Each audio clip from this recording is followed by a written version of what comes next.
If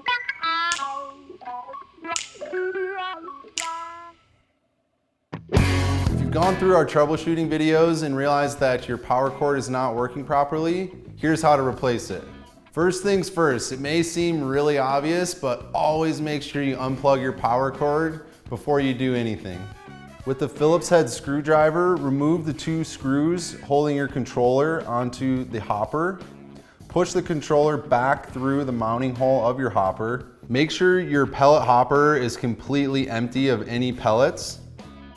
Remove the 4 screws holding your hopper to the barrel of your grill. There's 2 screws in the front and 2 in the back. Now remove the hopper from your grill and set it aside. Unplug the black Molex connectors coming from your power cord. Loosen the 8/32 ground screw and green grounding wire. With pliers, squeeze the plastic piece holding the wire in place. Now you're ready to wiggle the wire out, feeding it through the mounting hole. Now you're ready to put your new power cord onto your grill.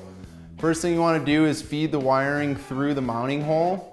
Take extra care to make sure that we plug in the Molex connector back to the black wire coming from your controller, and especially make sure this green grounding wire is installed properly.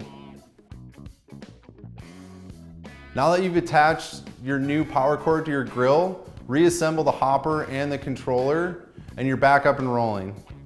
Make sure to check out our other grill maintenance videos on our website. Register your grill on TraegerGrills.com. If you have any further questions, give our customer service a call at 1-800-TRAEGER. Happy grilling.